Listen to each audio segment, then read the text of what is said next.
¿Qué ha pasado en Éxodo? ¿Qué nos ha contado en estos 18 primeros capítulos el libro de Éxodo? ¿Quién, venga, sí, en vivo y en directo? ¿Quién me cuenta un poquito rápido, frases resumidas? ¿Qué ha pasado con el pueblo desde que sale? Éxodo es eso, salida de Egipto y van con destino a la tierra prometida, lo veíamos el domingo también. Entonces, ¿qué ha pasado hasta aquí, hasta este momento? Venga, frases rápidas que vayamos. Fueron perseguidos, ¿verdad? ¿Por quién? El faraón y su ejército los persigue, Israel avanza y llegan al Mar Rojo. El Mar Rojo lo cruzan por la mano de Dios, que abre el Mar Rojo y pueden cruzar al otro lado. Y cuando cruzan al otro lado, ¿dónde llegan? Al desierto. ¿Qué se encuentra en el desierto? Querían agua, encuentran agua después de 3 días, ¿verdad? Caminando, encuentran las aguas, qué bien, qué alegría, qué alboroto. Pero, ¿qué pasó? Aguas amargas, no se pueden beber, por lo tanto decepción y por lo tanto queja, ¿no? Empezamos con las quejas. Teníamos ahí el capítulo, las aguas de Mara, las aguas amargas. Dios soluciona el problema a través de Moisés una vez más, que es este libertador en minúsculas que decíamos, que realmente está liberando es Dios, pero usa a Moisés y en este caso le muestra ¿qué? ¿Qué le muestra Dios a Moisés para arreglar el problema de las aguas de Mara? Un árbol que estaba ahí, le muestra y ¿qué le dice? Echarlo a las aguas y estas se pueden beber, se endulzan, ¿de acuerdo? Así que ya están todos contentos, ya nunca más se van a volver a quejar, que bien, el pueblo ha aprendido la lección, continúan felices hacia adelante y lo siguiente que les pasa es que, claro, después de días sin beber, pues también empieza a hacerme ya el hambre, ¿verdad? Aunque habían salido con los panes sin levadura de Egipto, ¿se acuerdan que habían hecho para la Pascua? Habían preparado panes sin levadura, se los habían llevado con ellos y habían estado comiendo de todo eso, pero ahora llega un momento en que ya no había comida y el pueblo quería comer carne y otras cosas que comían en Egipto. ¿Y qué pasa? ¿Qué quieren? ¿Lo piden? ¿Y qué pasa? Bueno, primero murmuran, ¿verdad? Jolines, no hay carne, ¿qué pasa aquí? Este Dios que nos quiere matar, nos ha traído aquí para matarnos. ¿Para qué nos sacaste? Muy bien, Adelaida, ¿para qué nos sacaste? Como nos hubiera dejado ahí esclavos y muertos de hambre, pero por lo menos vivos, ¿verdad? Y qué fácil quejarse. El caso es que Dios arregla el problema también y les da el maná. ¿Qué es esto? ¿Qué es esto? Lo que yo veo, ¿qué es esto? Eso significa maná. Así que ahora tienen la provisión de Dios y se van, pues pueden seguir hacia adelante. Así que, de nuevo, qué bueno, ya no se van a quejar más. Ya han sido 2 veces que han visto a Dios obrando, ya está resuelto el problema de la queja, ¿no es así? No. Otra vez, ¿verdad? Más adelante van a volver a avanzar y van a volver a tener sed. De nuevo, la queja. Ahora tenemos sed. Otra vez igual, pero Dios es misericordioso, qué bien, y paciente. Con ellos y contigo y conmigo también. Así que Moisés da a la roca y obtienen ¿qué? Agua de la roca. ¿Verdad? Cristo es la peña de Oreb que está brotando. Cantábamos hace muchos años. Agua de vida, saludable para ti. Los más antiguos del lugar a lo mejor conocen esa canción. Así que bueno, han estado esa travesía por el desierto y a ver este dato, que creo que lo comenté. Desde que salen, hacen la Pascua y salen de las tierras hasta que llegan aquí a este punto, ¿cuánto tiempo ha pasado? Que es el monte Sinaí, ¿cuánto tiempo ha pasado en este transcurso? Lo vamos a poner aquí en el mapa.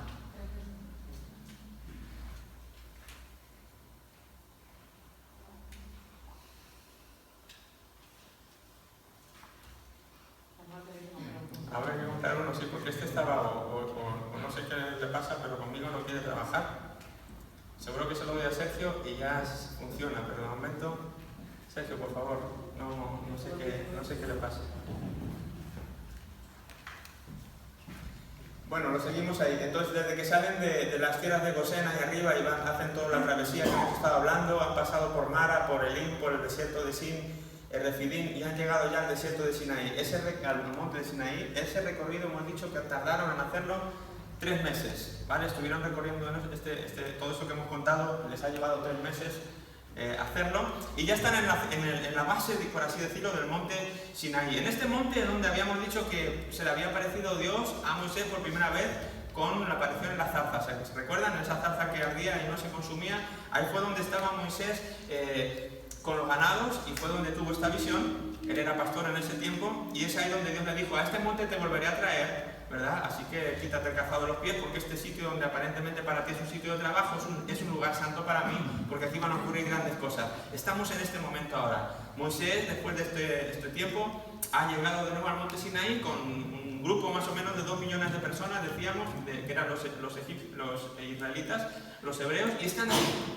Después de las quejas y de todo lo que han pasado, después de ver la mano de Dios, están en el monte Sinaí. Así que estamos en el capítulo 19 y aquí es donde pues, vamos a continuar con el estudio donde lo dejamos el miércoles pasado. Nos sirve de preludio, dice este capítulo 19, y es significativo para la narración. Dice que han pasado 600, ya estoy leyendo en sus hojitas, ¿vale? Han pasado 635 años desde que Dios iniciara el pacto con Abraham. Así que este era el momento de firmar el pacto. ¿Recuerdan que cuando veíamos Génesis y Abraham, Dios le había dicho a Abraham que le había escogido para ser el padre de la fe y que de él iban a hacer ¿qué? ¿Cómo era el pacto de Dios con Abraham? ¿Qué le había prometido? Le dijo, ¿se acuerdan?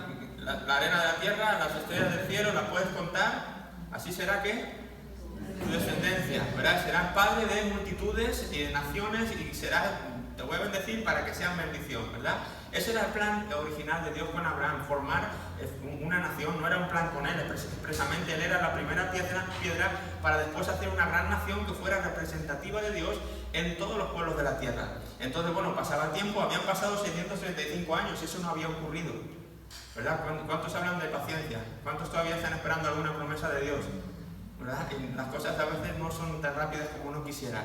Pero Dios lo que promete lo cumple, es cuestión de tiempo. Él siempre aparece y si aparece cuando tiene que aparecer, ni antes ni después. Han pasado 635 años desde esta promesa que Dios le hace a Abraham, pero finalmente Dios tiene una nación que ha sacado con su mano, que ha liberado con su mano de Egipto y los tiene ahí preparados para seguir con esta meta narrativa que hablábamos en Génesis. ¿Recuerdan la meta narrativa?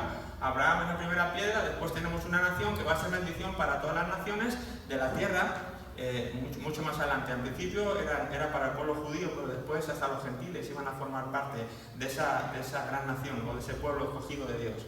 Bueno, entonces estamos aquí. Este era el momento, digamos, de firmar ese contrato o ese pacto que Dios había querido hacer con Abraham y esa promesa que le había hecho de tener una gran nación especial, escogida para él. En el versículo 5 del capítulo 19, ahora pues, si diereis oído a mi voz y guardareis mi pacto, vosotros seréis mi especial tesoro sobre todos los pueblos. Qué bonito, especial tesoro sobre todos los pueblos. Y el 6 dice, y vosotros me seréis un reino, gracias, un reino de sacerdotes y gente santa. ¿De acuerdo? Entonces, especial mención a esto. Es interesante, ¿con quién quiere hacer Dios este trato? ¿A quién quiere Dios, digamos, incluir en su plan? Según estos versículos. Al pueblo, ¿sí? ¿Por qué digo esto? Porque esta era la intención original de Dios. Dios quería un trato, quería toda una nación de sacerdotes, toda una nación de gente santa. Todavía no estaba estipulado el tema del liderazgo, por así decirlo, y el tener una tribu de levitas que le represente. Eso viene después. El plan original de Dios era querer incluir a todas las personas de ese pueblo como representantes suyos. Sí, porque hoy a veces en las iglesias se establecen como esa doble clase de que no, es que yo no soy pastor, es que nosotros no somos líderes, por lo tanto tenemos como una responsabilidad menor. Es como si esas cosas van más para los líderes que para nosotros que somos simples congregantes o feligreses o personas que asistimos ahí y nada más. ¿Sabes? El plan original de Dios no era tanto estos escalones de liderazgo, sino algo que Él tenía para toda una nación, para todo un pueblo, incluyendo a todos y cada uno de ellos. Después esto no funciona, ahora vamos a ver por qué, en principio. Pero más adelante en el Nuevo Testamento, ¿qué se nos dice? Somos pueblo adquirido por Dios, nación santa, gran sacerdocio. Le está hablando a todos, es el sacerdocio de los creyentes. El sacerdocio no es de los sacerdotes. Dios quería que el sacerdocio fuera de todos los creyentes. Todos los creyentes deberíamos representar a Dios entre todas las naciones de la tierra. Todos los creyentes. Este era el plan, que Él quería hacer a todo el pueblo un especial tesoro, un reino de sacerdotes y gente santa, ¿sí? De todo este pueblo de Israel. ¿Por qué? ¿Porque Israel era la nación más guapa o la más bonita o la más grande del mundo? No, simplemente porque Él escogió a Israel, así como era, así con sus defectos, así con lo que tenían, con sus virtudes, con cómo eran. Dios dijo, sí, no se trata de ellos, se trata de que entienden quién soy yo y del pacto que les voy a mandar a hacer conmigo. Así que estamos a punto de ratificar o de firmar este pacto de Dios con toda esta nación. La forma de gobierno que Dios quería llevar con este pueblo era lo que es una teocracia, ¿verdad? El gobierno de Dios. Él hablaba de un rey, él les había prometido que un día, o les va a prometer que un día iban a tener un rey que les iba a gobernar. Y más adelante, cuando lleguemos a esto de los reyes, pues vamos a ver esta historia con más profundidad. Pero en principio Dios lo que está pensando no es que el pueblo tenga un rey que les represente. Él quería ser el que iba a gobernar el pueblo de una manera directa. Dios dando instrucciones a toda la nación. Teocracia, el gobierno de Dios directamente hablando a su pueblo y diciéndole lo que tienen y lo que no tienen que hacer para que les vaya bien sobre la tierra, para que sean ejemplo, para que sean modelo entre las naciones. Eso es lo que, bueno, a veces cuando se habla de la democracia, que esto y que lo otro, sí, está muy bien todos esos conceptos, pero originalmente Dios lo que siempre ha querido ha sido esto para su pueblo. Sí, una teocracia, es donde cada creyente está pendiente de lo que Dios quiere hacer en la vida de su pueblo, de su nación, y se responsabiliza a obedecerlo directamente lo que Dios está queriendo hacer. ¿Qué quiere hacer Dios con nosotros, verdad? Y poder recibir de Él las instrucciones oportunas. Así que llegamos, bueno, como decíamos, el 19 es un poco el preludio de lo que va a ser ya, pues, darles este pacto que Dios quiere hacer con ellos. Y estamos en el capítulo 20, ahora de Éxodo. El capítulo 20 de Éxodo, ese es uno de esos capítulos que quizá uno se aprende, porque hay algo, pues, bueno, más o menos importante, relevante, o muy conocido al menos, entre muchas personas. ¿Quién lo sabe? Éxodo 20, los 10 mandamientos, o el decálogo, como se llama también, los 10 mandamientos o el decálogo. Entonces fíjense que Dios les da los 10 mandamientos, dice aquí, directamente a la gente, ¿sí? Lo cual es señal de que son importantes para Él. Esto es algo que, como vuelvo a repetir, que Dios quiere hacer con todos ellos. Así, voy a pasar el mapa, hemos dejado aquí ya la ruta que han seguido. Ay, perdón. Ahí estamos. Le da los 10 mandamientos directamente a la gente, lo cual es señal de que son importantes para Él, decíamos. Así que Éxodo 20, 10 mandamientos. Lo hemos puesto ahí en grande en el manual para que uno ya lo pueda tener un poquito memorizado. ¿Por qué tiene que hacer Dios un pacto? ¿Por qué les da mandamientos? ¿Por qué les ha reunido a este monte? ¿Por qué todo esto que es lo que vamos a entrar a ver en este momento? Esto básicamente es...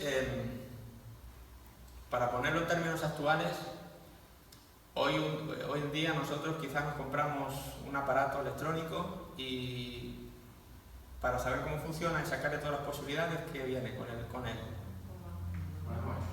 Un manual de instrucciones, ¿verdad? En donde explica más o menos cómo funciona ese aparato, ¿no? Qué es lo que puede hacer y qué es lo que no puede hacer.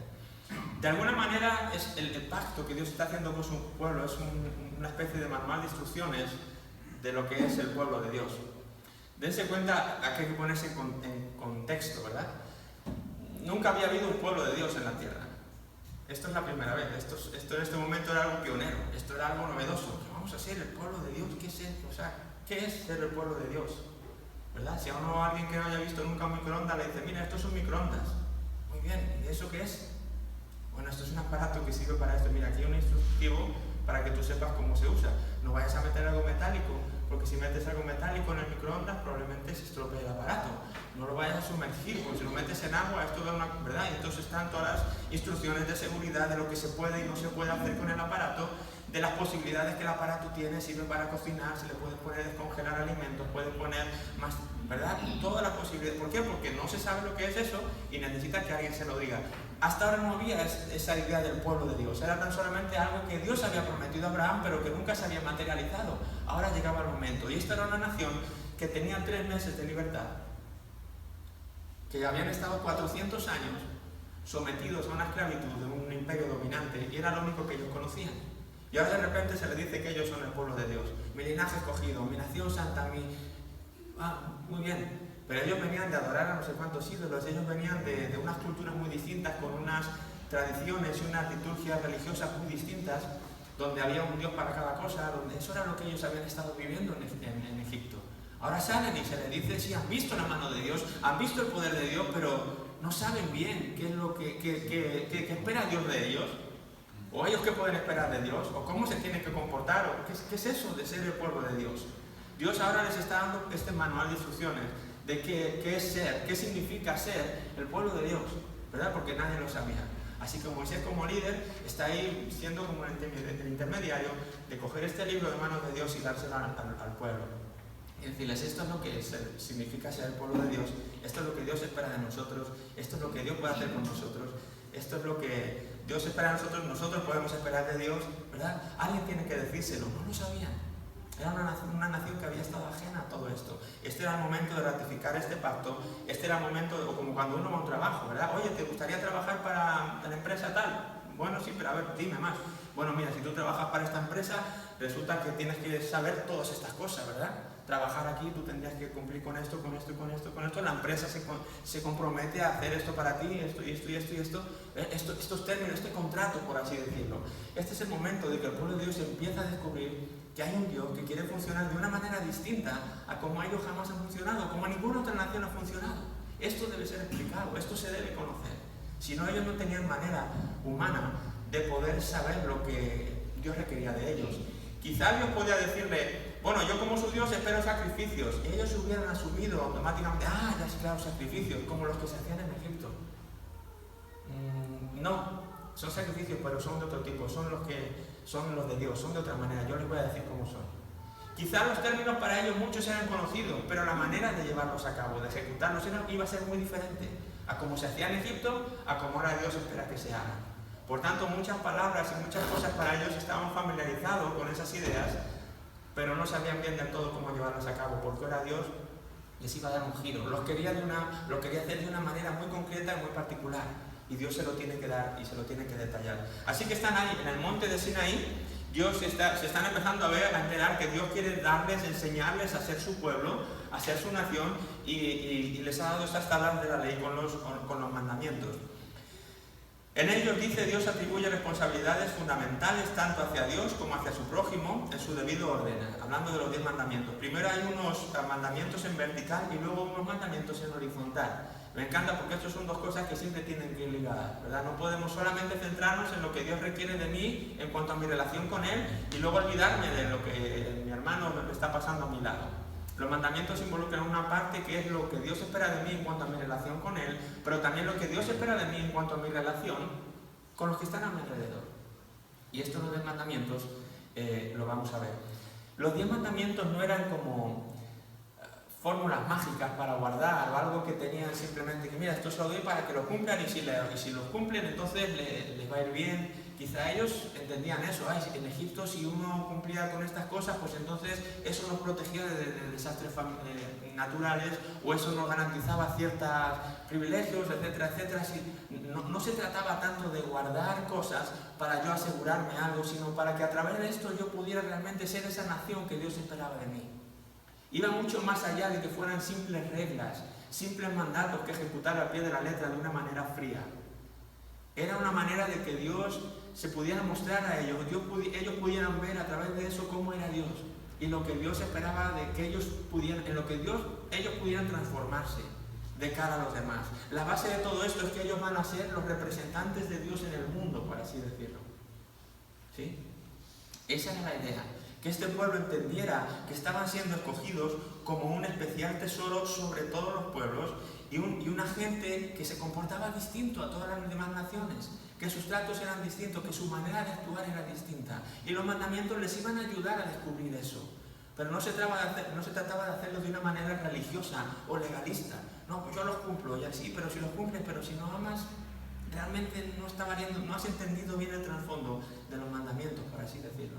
¿Sí? Pero de alguna manera había que empezar, de alguna manera Dios tenía que decirle, bueno, más o menos para que entiendas cómo es esto, pues estos son básicamente 10 cosas importantes sobre las que va a girar el resto de otros muchos detalles que más adelante les voy a dar. Pero de momento, con estos 10 mandamientos, ustedes ya van a tener una idea de lo que yo soy y de lo que ustedes van a llegar a ser y de lo que yo espero que sean respecto a mí, respecto a las demás naciones del mundo. ¿De acuerdo? ¿Qué va a recibir el pueblo de Dios aquí en el monte Sinaí? Bueno, primero decir que van a estar aquí acampados en un periodo más o menos de un año, 13 meses por ahí. Ese es el tiempo que va a estar el pueblo aquí acampado. Han estado 3 meses desde que salieron hasta que llegaron al monte y ahora van a estar aquí en el monte acampados más o menos como un año. ¿De acuerdo? Entonces este es el tiempo que cubre Éxodo, pues es básicamente esto. Poco más de un año. Más los 3 meses, pues año y medio o un poco más es el tiempo que eso está cubriendo. van a estar aquí en este monte, van a recibir los 10 mandamientos como están haciendo ahora, pero van a recibir muchas instrucciones más. Estos 10 mandamientos es algo como un bosquejo no muy superficial, no, muy escueto.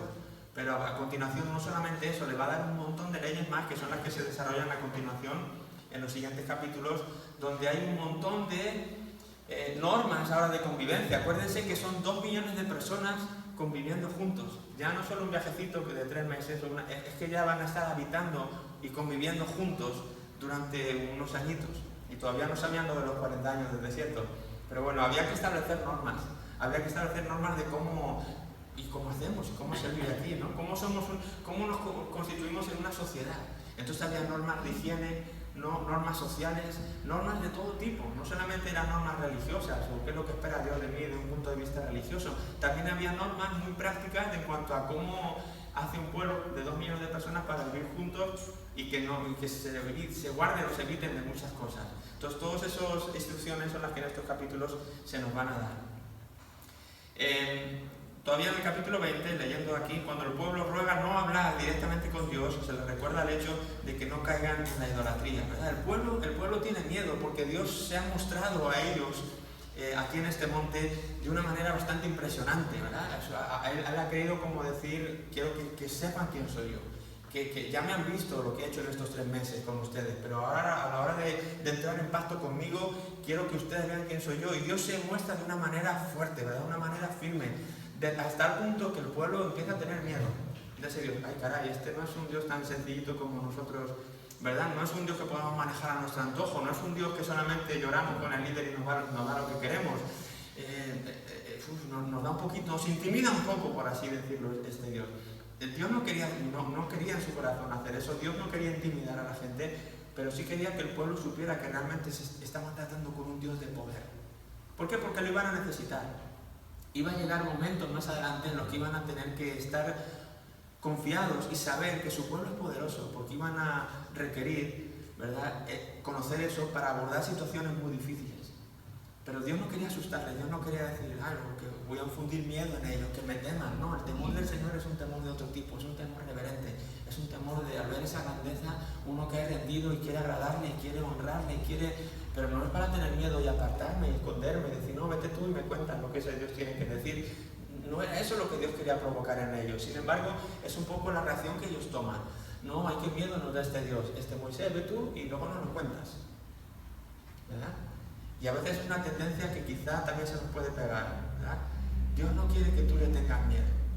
Quizá en alguna ocasión Dios se te ha podido aparecer de una manera un poquito enérgica. No era su intención de crear en ti el miedo. Él es un Dios de amor, no un Dios de temor. Y el amor echa fuera el temor. Él es un Dios de amor principalmente, pero a veces Él se muestra de una manera firme, de una manera fuerte, para que tú entiendas que esa fuerza, ese poder Dios lo puede usar en tu favor para resolver situaciones que aparentemente pueden resultarte muy difíciles si no fuera por eso. Así que bueno, el pueblo no lo entiende bien esta muestra que Dios hace delante de ellos y temen, y realmente lo que hacen un poco es apartarse. Dios, sabiendo esto, les avisa de la idolatría, porque cuando uno se aparta de Dios, lo que va a querer hacer es realmente buscar algún sustituto en algún otro lugar, en alguna otra fuente, que pueda transmitirles lo que Dios les podía decir de una manera directa. ¿Sí? Cuando yo doy a algo un valor más importante de lo que doy a Dios, realmente estoy cayendo en idolatría. Y Dios les avisa muy seriamente esto: cuidado con la idolatría, no vayan a ir a consultar por ahí las cosas que yo les pueda decir, no vayan a ir a consultarlas a ninguna otra. Porque es lo que ellos habían vivido durante 400 años en otra nación. Ahí se hacían las cosas muy diferentes. Dios les tiene que enseñar, aquí no, aquí es diferente. No vayan a hacer eso, porque si hacen eso, entonces van a estar en problemas. ¿Verdad? Dios no es un Dios caprichoso que les prohíbe cosas a sus hijos solo por prohibírselas. Se las prohíbe porque sabe que es lo mejor para ellos. Él siempre está pensando en lo que te puede dañar, en lo que te puede hacer mal. Por eso te lo prohíbe. No es un Dios exigente y caprichoso, es un Dios que se interesa por ti, que te ama, que me ama. Y por eso dice, no, hijo, esto no, te va a hacer mal. Vas a abrir puertas que van a traer a tu vida cosas malas. No caigan en la idolatría. Dios les avisa muy seriamente de estos efectos. En el capítulo 20, los versículos del 22 al 26. Varones, habéis visto que he hablado desde el cielo con vosotros. No hagáis conmigo dioses de plata, ni dioses de oro os haréis. Altar de piedra harás para mí. altar de tierra, harás para mí y sacrificarás sobre él tus holocaustos y tus ofrendas de paz, tus ovejas y tus vacas. En todo lugar donde yo hiciere que esté la memoria de mi nombre, vendré a ti y te bendeciré. Y si me hicieres altar de piedras, no las labres de cantería, porque si alzares herramientas sobre él, lo profanarás. No subirás por gradas a mi altar, para que tu desnudez no se descubra junto a él. Probablemente esto eran las cosas que ellos hacían en Egipto. Y ellos dijeron, bueno, pues si se puede quizá hablar con Dios de otra manera. Y Dios le dice, cuidado, no hay otra manera, ahora tienen que aprender mi manera. Por su propio bien, tienen que aprender mi manera. Quizá han tenido antes altares, pero ahora mis altares van a ser distintos. Quizá han tenido antes sacrificios, pero mis sacrificios van a ser distintos. Aprendan a ser mi pueblo, aprendan a ser el pueblo de Dios, aprendan a ser mi especial tesoro. Y es un poco lo que nos pasa a todos los creyentes. Cuando dejamos el mundo y somos rescatados y venimos y conocemos al Señor y empezamos a conocer sus caminos, nos vemos reflejados en estas historias, porque quizá hemos visto a nuestros amigos lidiar con asuntos espirituales, ¿verdad? Consultando a cualquier otra fuente por ahí. Y es lo que nosotros hemos conocido, incluso hemos participado, y quizá queremos como echarlo de menos o de alguna manera usarlo, y Dios nos dice, no, ahora es mi hijo, ahora esto es diferente, ahora las cosas se hacen así, y nos toca aprender a ser el pueblo de Dios. Y gracias a la palabra de Dios, ¿verdad? Que nos enseña qué espera de Dios ahora como hijos suyos. Es lo mismo, es una situación muy similar a lo que ellos estaban viviendo en Éxodo. Así que Dios advierte contra la idolatría, a que no caigan, a que no vayan a hacerse altares y vayan a hacer un tipo de altares y a consultar a un tipo de dioses que realmente no les venga bien. Dios es serio con todo esto.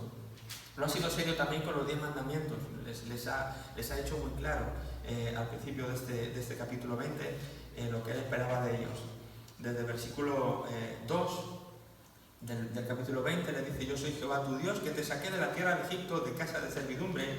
No tendrás dioses ajenos delante de mí. No te harás imagen ni ninguna semejanza de lo que está arriba en el cielo, ni abajo en la tierra, ni en las aguas debajo de la tierra. No te inclinarás a ellas ni las honrarás, porque yo soy Jehová tu Dios, fuerte, celoso, que visito la maldad de los padres sobre los hijos hasta la tercera y cuarta generación de los que me aborrecen. Y hago misericordia a millares, a los que me aman y guardan mis mandamientos. No tomarás el nombre de Jehová tu Dios en vano, porque no dará por inocente Jehová el que tomare su nombre en vano. Todo esto es lo que tiene que ver con Dios. ¿Y por qué? Pues porque esto es lo que ellos habían vivido en Egipto. El poder hacerse imagen, el poder consultarla, el poder hablar de esa imagen de cualquier manera, el poder, ¿verdad? Esto era lo que ellos estaban acostumbrados. Dios dice, ahora son mi pueblo, ahora tienen que acostumbrarse a hacer las cosas de otra manera. Quizás son parecidas, pero tienen su relevancia. Tienen que prestar atención a los detalles, porque aquí van a ser parecidas, pero no van a ser iguales. Y Dios tiene que enseñarles en todo esto, ¿vale? Así que pues aquí sigue hablando del día de reposo, habla de trabajar 6 días, harás toda tu obra, dice, más el 7º día es reposo para Jehová tu Dios, no hagas en él obra alguna, ni tú, ni tu hijo, ni tu hija, ni tu siervo, ni tu criada, ni tu bestia, ni tu extranjero que está dentro de tus puertas, porque dice la razón, Dios hizo el mundo, el cielo y la tierra en 6 días y todas las cosas, pero reposó en el día 7º.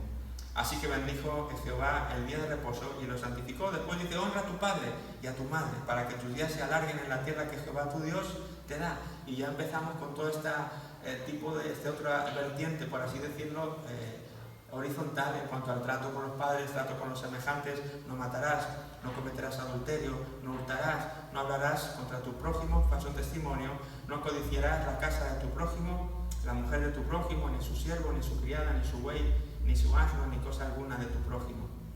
¿Verdad? Como hemos dicho antes, primero son cómo me relaciono con Dios, qué espera Dios de mí, cómo me puedo acercar a Él, y después qué tengo que hacer también con mis semejantes, qué espera Dios en cuanto a mi trato con los semejantes, cómo trato a mi vecino, cómo trato a sus cosas, etcétera, etcétera. Así que es un poco la cruz refleja esto. Yo siempre que veo la cruz, pues como la que tenemos ahí, ves que tiene dos líneas, una vertical y otra horizontal. Y esto un poco siempre me recuerda, es gráfico y aparece en muchos lugares, en Levítico lo vamos a ver también.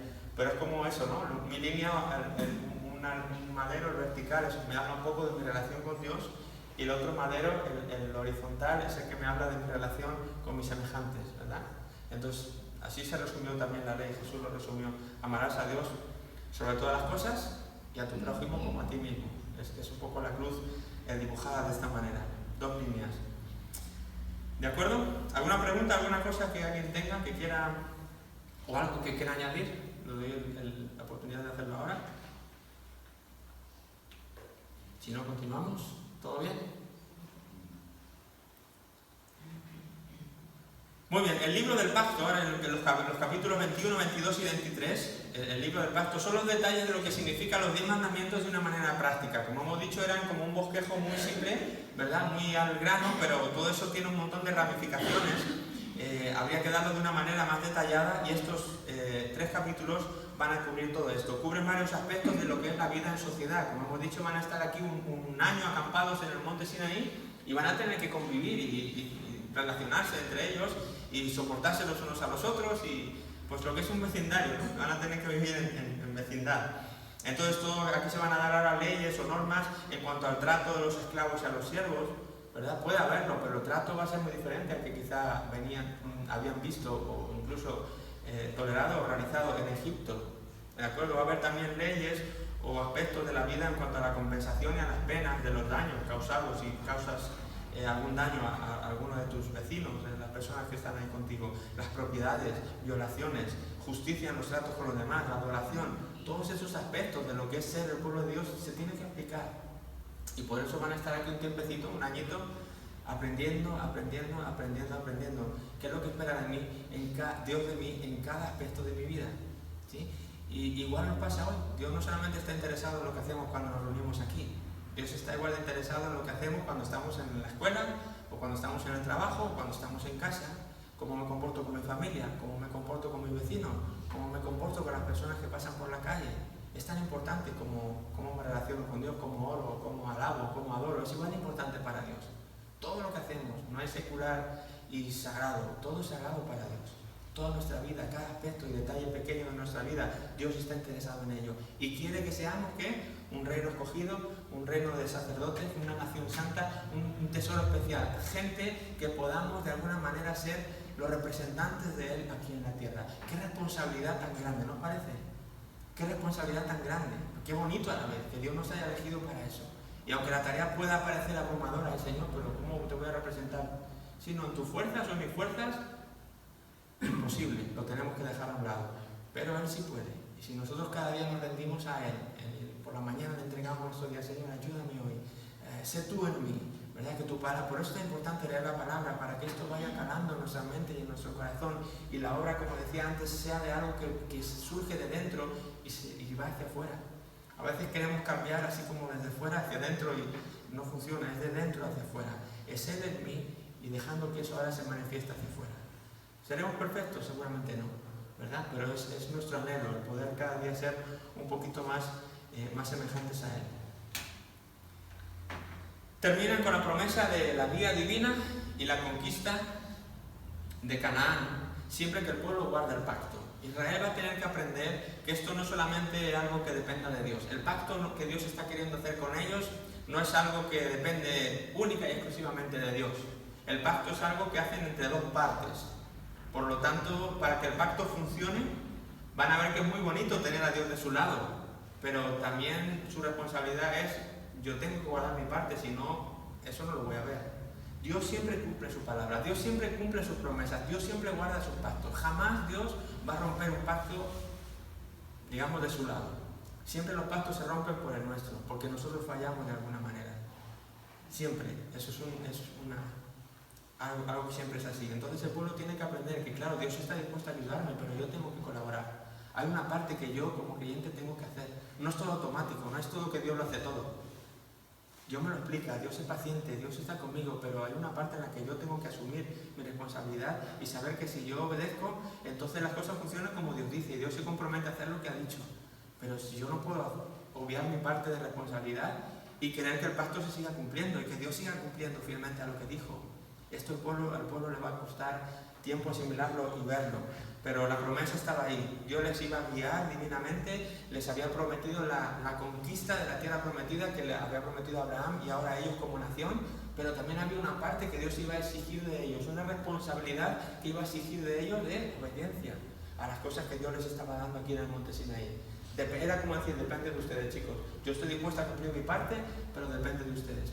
Hay ciertas cosas que mientras las hagan, yo estoy cumpliendo. Ahora, si ustedes no las hacen, yo no es que no quiera, pero es que no voy a poder ayudarles. ¿Sí? Era una cosa de dos. El pacto es ratificado por el consentimiento de Israel a través del rociamiento de sangre y una comida de los ancianos ante Dios. Aquí ellos estaban como que, pues felices, que bueno, nos han dado el pacto, los 10 mandamientos, genial, te vamos a obedecer, vamos hacia adelante, sí, queremos que sea nuestro Dios, queremos ser tu pueblo, y toda la algarabía y vamos para adelante. Si continuamos la historia vemos que tristemente no fue tan fácil como lo hicieron parecer ver, ¿no? Sí, lo que diga Dios, eso haremos, ahí estaremos, y le serviremos, Jehová nuestro Dios, y vamos con él a muerte, como se dice ahora, ¿no? Vamos hasta el final, donde haga falta, él es nuestro Dios, su pueblo, venga, una comida, lo celebramos, y qué bien. Y otra vez nos recuerda al cántico del Mar Rojo, pero como a los 3 días ya se estaban quejando.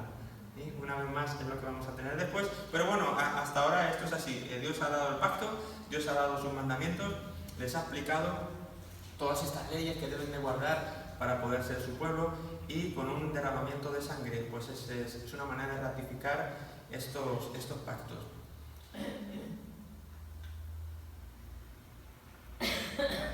Esto era algo interesante, lo de la sangre, ¿verdad?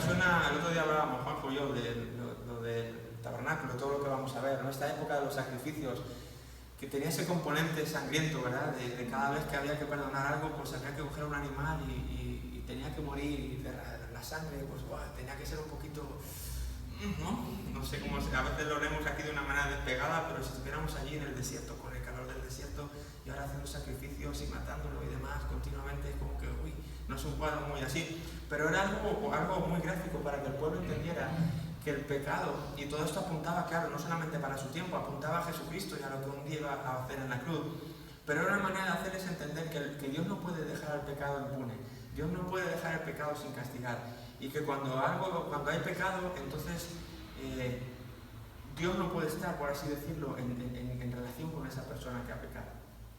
Por lo tanto, para que la persona pueda otra vez estar en relación y en pacto con Dios, lo que tiene que pasar es que tiene que haber un sacrificio. Alguien tiene que pagar por eso que ha pasado. Alguien tiene que pagar los platos rotos. No se puede quedar así rotos y ya está.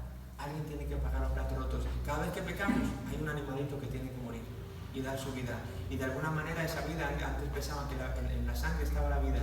Era una manera como decir, volver a traer vida a ese pacto, a esa relación que el pecado, por así decirlo, había matado. Entonces esa era la simbología de cómo el sacrificio podía arreglar la situación, pero también al pueblo le hacía ver de una manera muy gráfica que el animalito que antes estaba conmigo ya no está, porque yo lo hice mal, ¿verdad? Es un gran ejemplo de cómo un día Jesús iba a hacer. La ira de Dios ya ha sido derramada sobre él y ahora estamos en la gracia y todo, y se ve como muy fácil, pero el Cordero de Dios tuvo que morir. Ahora ya no lo tenemos así como ellos lo tenían de una manera tan gráfica, pero este era el pacto, así era como se ratificaban los pactos. Ok, hacemos esto, sí, vale, vamos a sellarlo con sangre, ¿verdad? Con la vida de un animal. Así que esto es lo que ellos están empezando a aprender para relacionarse con su Dios. Muy bien, instrucciones para el tabernáculo, ¿verdad? Hemos estado entonces viendo estos capítulos de leyes, normas de conducta para ser el pueblo de Dios, para saber cómo comportarse con Dios y unos con otros. Y ahora llegamos al capítulo 24.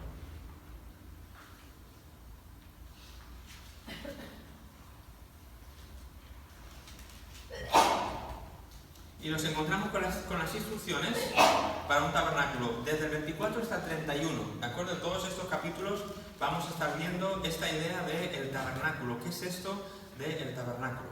Bueno, la razón de los muchos detalles concretos de esta construcción es que este será el lugar escogido por Dios para habitar entre ellos. Dios les ha sacado de Egipto, Dios les ha llevado a un monte, no para quedarse ahí para siempre, ahí les iba a instruir, es como una clase que Dios les estaba dando ahí, es un curso escolar, ¿verdad? A ver, chicos, tienen que tomar un curso para graduarse de esto, hay que tomar un curso, y ese es el curso que hacen ahí un año entero en el monte Sinaí. Pero la idea de Dios era continuar con ellos hacia la tierra prometida. Dios no quería solamente instruirles y mandarles y Él se iba a quedar a gustito en el monte Sinaí. Dios quería acompañarles en toda su travesía hasta llegar a la tierra prometida. Entonces, lo que va a ver aquí, Él le va a dar un lugar donde la misma presencia de Dios iba a descender del cielo, iba a, por así decirlo, encontrar una morada, un lugar terrenal en la que el Dios del cielo pudiera morar o pudiera habitar. Imagínate lo que sería eso. Ya no es un Dios que solamente muestra un poder ahí abriendo el mar o mandando plagas o etcétera, etcétera. Ya no es un Dios así impersonal, es un Dios que quiere morar habitar, vivir en medio nuestro. Quiere formar parte de nuestra comunidad, por así decirlo. Quiere estar presente en los asuntos que a nosotros nos acontezcan o nos sucedan. Por lo tanto, Dios le dice, bueno, quiero habitar en medio de ustedes, así que igual que ustedes tienen tiendas donde habitan y donde moran y donde pasan la noche y dicen, pues yo también necesito un lugar donde voy a descender en medio de ustedes y ahí yo les voy a guiar y les voy a hablar y ahí me voy a manifestar a ustedes de una manera más personal. Qué bonito, ¿no? Que no sea un Dios así dictador que solamente habla desde el cielo dando órdenes, sino que realmente quiere bajar, descender y establecer ahí su morada. Y esto nos recuerda también a Jesús, ¿verdad? Como más tarde este Dios ya no solamente iba a morar, sino que se iba a encarnar, se iba a hacer hombre, como tú y como yo, iba a sufrir penalidades, penurias como las que sufrimos tú y yo. Él iba a saber lo que era el hambre, la sed, las tentaciones, el sufrimiento, todo. Este Dios que realmente se interesa a este nivel, era como una sombra ya que aquí que se estaba dando. Dios quería descender y quería realmente tener comunión con su pueblo de esta manera. Así que para ello le dice, vamos, le voy a explicar cómo hacerme una casa en la que yo pueda morar y desde donde yo les pueda hablar de una manera más cercana y ustedes puedan venir a mí y hablar conmigo y podamos de alguna manera relacionarnos. Esto era un concepto revolucionario también, porque los dioses de Egipto no eran así. Los dioses de Egipto eran totalmente impersonales, eran otra manera distinta de concebir lo que es la relación entre Dios y criaturas. Esto es este Dios que crea todo, que se revela como el creador de los cielos y de la tierra, resulta que quiere vivir conmigo. ¿Verdad? Y como decimos muchas veces, en nuestra época mucho más, que ya no es Dios con nosotros, ahora es Dios en nosotros, ¿no? Es un paso más todavía por ese acercamiento tan estrecho que Dios quiere tener con nosotros, porque en su mente Dios tiene el Edén todavía, Dios tiene esa relación estrecha que tenían con Adán y Eva, donde se paseaba con ellos, donde hablaban, donde conversaban cara a cara, y Dios no ha dejado su empeño de poder tener eso algún día, y en este momento les está dando pistas de que yo quiero volver a ser lo que era con mi creación en Edén, ¿verdad? Así que de momento me voy acercando poquito a poco, de momento quiero morar entre ustedes, así que me van a hacer un tabernáculo, una tienda, un lugar, una cabañita, un sitio donde Él pueda descender. Así que ahora vienen toda una serie de detalles de, bueno, pues cómo es esta casa en la que este Dios quiere hacerse. Dice aquí que todo lo demás, el mobiliario de esta casa, los vestuarios que van a usar los sacerdotes y los levitas y tal, todo va a estar relacionado con esto. Por ejemplo, el vestido de los sacerdotes era para darles dignidad y honra. ¿Por qué? Porque se iban a encontrar con Dios. No era solamente para que, mira qué bien se ve Aarón con ese modelito, ¿no? Porque está de moda, como ahora nos vestimos porque está de moda y se lleva el pantalón así o la camisa así y solamente nos hace, pues ir a la moda, ya está, ¿no? En este tiempo no era para que, qué bonito el traje, o ahora en carnavales, ¿no? Que mira qué vestidos más, pero para ese punto de ese, no, mira qué vestidos somos capaces de hacer. A ver, no, aquí había mucho más que tener un cierto vestido bonito, o que los materiales del mobiliario fueran de cierta calidad, etc. Todo estaba relacionado con el hecho de que todo esto era para relacionarnos con Dios. Porque Dios iba a morar entre nosotros y nosotros nos íbamos a acercar a Él, por así decirlo. Así que el vestido de los sacerdotes era para darles dignidad y honra porque se iban a encontrar con Dios, iban a ocuparse de las cosas de Dios. El lavacro, por ejemplo, que vamos a ver ahora lo que era, la fuente de bronce, era para que los sacerdotes pudieran acercarse limpios a Dios. ¿Sí? Para que no vayan de cualquier manera. Oye, que vas a ver, es como aquí los protocolos, si una persona va a ver al rey de cualquier país, pues no te dejan ir así en chándal ni de cualquier manera, ¿verdad? Y sin peinar, hay como ciertos protocolos. A ver, es que te vistes así porque vas a ver al rey. Tienes que llegar a tal hora porque vas a ver al rey. Tienes que ir en este vehículo porque vas a ir. Sí, hay protocolos. Todo esto no es cuestión de ellos, de lo que, mira, es que para que el pueblo sea especial se van a vestir así. Y para que este pueblo, no se trata del pueblo, se trata de que es este pueblo que se va a encontrar muy de cerca con Dios. Y para que ese encuentro se produzca, esa de calidad, se empiezan a dar todos estos mobiliarios, vestuarios, etcétera, que van a predominar ahora estos capítulos de Éxodo.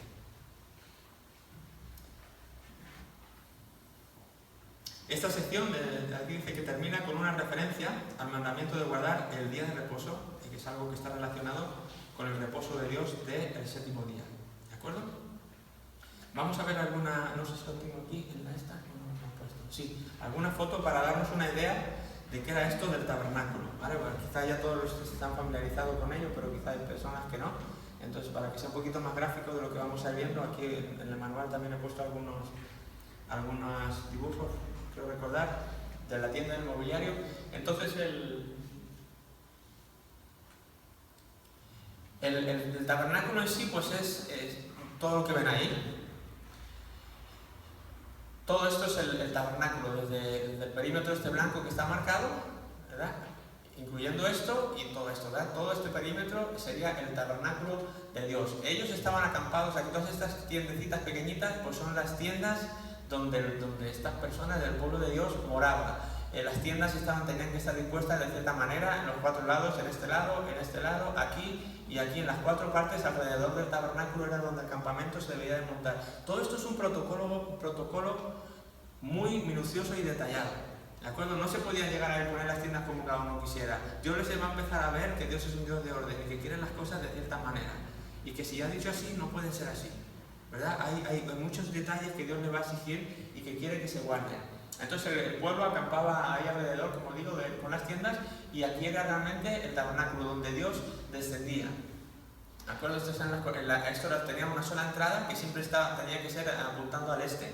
No podía montar el tabernáculo y que la puerta estuviera mirando al norte, no valía, ¿verdad? Siempre tenía que ser de la misma manera, la puerta hacia el este, y siempre de la misma forma. Todo lo vamos a ver más adelante, si no han leído ya la cortina, toda esta, pues hubo que hacerla con unas medidas especiales, con una tela especial.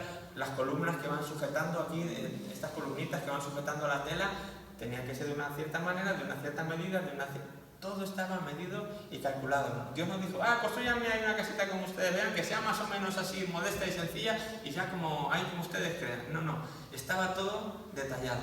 Y todo esto se lo da también aquí en el Monte Sinaí, en todo este año que están aquí, porque algunos dicen, un año entero para que les dé los 10 mandamientos. No, eran un montón de cosas que Dios les estaba dando. Los 10 mandamientos, el código de cómo comportarse, todas las normas de convivencia, y también este asunto del tabernáculo. Este tabernáculo era una estructura que ellos iban a tener que llevar, que tener que cargar con ellos, ¿verdad? Porque iban de camino. Recuerden que estamos en el Monte Sinaí, pero ellos iban a la tierra prometida, y en todo este camino ellos iban a tener que cargar no solo con su tienda, sino con todo este tabernáculo ahora de Dios. Era una casa movible y Dios quería estar con ellos, como hemos dicho, y al igual que ellos cargaban con sus tiendecitas para ir parando en el camino, pues igualmente tenían que cargar con todo el tabernáculo de Dios para cuando parasen en el camino, lo montaban y ahí Dios descendía, se comunicaba con ellos, hablaba con ellos, les daba las instrucciones, etcétera, etcétera. Así que en este tabernáculo pues estaba compuesto de distintas partes. Al entrar teníamos esta zona de aquí que es conocida como los atrios. Estos eran los atrios donde había algunos elementos que lo veremos más adelante aquí, pero esta zona de aquí marcada serían los atrios. Entrando ya a esta casita en sí, entraban ahí ya no entraba el pueblo, aquí podía entrar todo el pueblo, pero a esta sección, a esta tienda aquí de lo que es esta pequeñita de madera oscura, ahí solamente podían entrar los sacerdotes y los levitas para ministrar de una manera más estrecha a Dios. Y estaba compuesto por 2 secciones. La primera al entrar, había, digamos, como la mitad un poco más, era el lugar santo, y la última zona, digamos, de esta zona de aquí más o menos, era el lugar santísimo. ¿De acuerdo? En el manual lo tienen ahí también detallado. Perdón, lo tengo aquí también yo. ¿Vale? Como esto sería lo mismo que hemos visto ahí, la entrada que hemos visto aquí en la zona este. Al entrar es el altar del holocausto, de los sacrificios, el lavacro ese que había ahí, y esta ya es la tiendecita esa que estábamos viendo antes. Entraba el sacerdote y había aquí 3 elementos, y todo esto se le llamaba, como veis aquí, el primer apartamento era el lugar santo. Y después esta segunda sección más íntima, más al fondo, esta es donde estaba el arca, y era el segundo apartamento o el lugar santísimo. ¿De acuerdo? Entonces este era el esquema de más o menos cómo tenía que ser construido el tabernáculo, se llamaba el tabernáculo de reunión. ¿Algunos tienen idea de por qué se llama el tabernáculo de reunión? Era una reunión de quién con quién. Del pueblo con Dios, de Dios con su pueblo. Por eso se llama el tabernáculo de reunión. Es el lugar donde yo me voy a reunir con mi pueblo. Claro, a través de un protocolo, a través de una manera en la que se van a hacer las cosas, pero este es el lugar de reunión. Esto está muy rico en simbología, está lleno de simbología, de cosas que les valían para ellos, pero que estaban apuntando a un templo futuro que vendría después, y luego a la iglesia de hoy, de nuestros tiempos. Entonces muchas de estas cosas que eran simbólicas de otras cosas que iban a suceder después. ¿Recuerdan cuando Jesús muere? en la cruz, que dice que no, lo que sucede es un trueno y todo, pero ocurre algo en el templo. El templo es lo que viene a sustituir luego al tabernáculo. Cuando ya entran en la tierra prometida y ya tienen su lugar fijo de residencia, que ya no son un pueblo nómada, sino que de alguna manera ya son sedentarios, ya el tabernáculo de reunión es reemplazado por el templo. Pero básicamente la estructura era muy similar a esta. ¿De acuerdo? Entonces el templo seguía teniendo lugar santo y lugar santísimo, y el lugar santo y el lugar santísimo aquí estaban separados por un grueso velo en el templo, ¿no? Un grueso velo aquí que separaba uno con otro, y cuando Jesús muere, ¿recuerdan qué pasa con ese velo? Se rasga, ¿sí? El velo del templo dice que se rasga, ¿de dónde? Desde arriba hasta abajo. Se rasga, ¿no? De alguna manera como queriendo decir, bueno, esta separación que había entre una cosa y otra, que veremos más adelante para qué era esa separación, por qué tenía que ser así. Bueno, pues Jesús cuando muere, este templo se rasga y tiene una simbología muy rica, y así con cada cosa de los elementos que vamos a ir viendo, a mí es algo que me encanta, el poder analizar despacio los elementos, el procedimiento de los sacerdotes al entrar, es rico en simbología, y espero que lo podáis disfrutar, o lo podamos disfrutar todos juntos en los estudios que tenemos por delante. Aquí voy a poner unas fotos rápidas que son las que tienen ahí. Ya con esto vamos a terminar. Pero aquí los elementos del atrio, han visto la zona primera del patio, por así decirlo. Al entrar había estos dos elementos, el altar, el del sacrificio, aquí era donde se hacían los sacrificios, y aquí estaba el lavacro o la fuente de bronce para que los sacerdotes se limpiaran las manos después de haber hecho los sacrificios y pudieran entrar al lugar santo ya con las manos limpias. Que había después, al entrar al lugar santo, que era el primer compartimento que veíamos, solamente estaban estos tres elementos: el candelero a la mano izquierda, a mano derecha estaba la mesa de la proposición o de los panes de la proposición, y de frente, según entraba, pues estaban el altar del incienso, ¿vale? Donde el sacerdote quemaba el incienso, y vamos a ver despacio, no se preocupen, la simbología de cada elemento y qué hacía el sacerdote en cada elemento. El miércoles que viene lo vemos. Y luego el lugar santísimo solamente estaba era el único mobiliario que había en el lugar santísimo, era el arca donde, ahí era donde realmente Dios iba a descender, sobre el arca.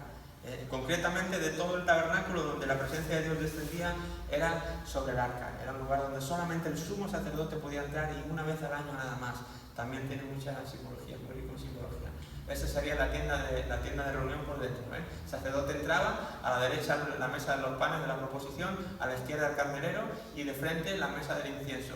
Ahí estaba el velo que separaba el lugar santo de este lugar santísimo, donde solamente estaba ahí el arca con los dos querubines encima del propiciatorio, y solamente el sumo sacerdote podía entrar una vez al año ahí para hacer la expiación por los pecados de todo el pueblo. Entonces, bueno, es toda una simbología tremenda de lo que era ser el pueblo de Dios. Esto no lo tenía ningún pueblo, esto no lo tenía ninguna nación. Esto era algo exclusivo de Dios con su pueblo, para enseñarles a través de todo esto principios espirituales. ¿Para qué? Con el fin de ser nación que le representara delante de todas las naciones de la tierra. Una nación exclusiva, única, distinta, peculiar, ¿verdad? Algo que no captó Israel, porque su queja continua era: es que nosotros no somos como todas las demás naciones. Cuando piden el rey, por ejemplo, su queja era: es que queremos ser como todas las naciones, todas tienen un rey que les lleva a la batalla, nosotros no tenemos, ponnos un rey, ¿verdad? Cuando precisamente Dios les había sacado para ser diferentes, ellos querían ser iguales, ¿verdad? Y eso es un principio igual que tenemos que revisar en nuestra vida. A veces nos sentimos diferentes y se ve raro sentirse diferente, y uno quiere sentirse a veces como todo el mundo, cuando Dios realmente quiere que tú seas diferente. Él no quiere que tú seas como todo el mundo es, porque tú eres su especial tesoro, porque tú eres su pueblo escogido, porque Él tiene un plan para ti que no tiene para otros, pues solamente porque estás en su pueblo. Así que no te sientas raro o extraño si eres distinto, si tienes costumbres que otros no tienen, si tienes maneras de pensar que otros no tienen, si tienes valores que otros no tienen. No te preocupes, estás bien. Eso es lo que Dios quiere de ti, que seas parte de una nación que es distinta, que es especial a todas las demás naciones de la tierra. Y hoy esa nación, pues es su iglesia. Ya no solamente es el pueblo de Dios, los judíos o los israelitas. Hoy día pues somos tú y yo, los gentiles, que fuimos incluidos, y nos toca ser esa, como decía Pedro, ¿no? Real sacerdocio, nación santa, como ejemplo a todas las naciones de la tierra. ¿Claro? Bueno, lo vamos a dejar aquí, que ya hemos llegado al final, sí. ¿Alguna pregunta? No quiero despedir esto sin alguna pregunta que tenga alguien, algo que se haya quedado por ahí que no se haya entendido, o algo que se quiera: oye, ¿no has dicho esto? A mí me parecía interesante. Pues bienvenido también. ¿Alguien tiene algo que preguntar o que compartir? Alejandro. En principio,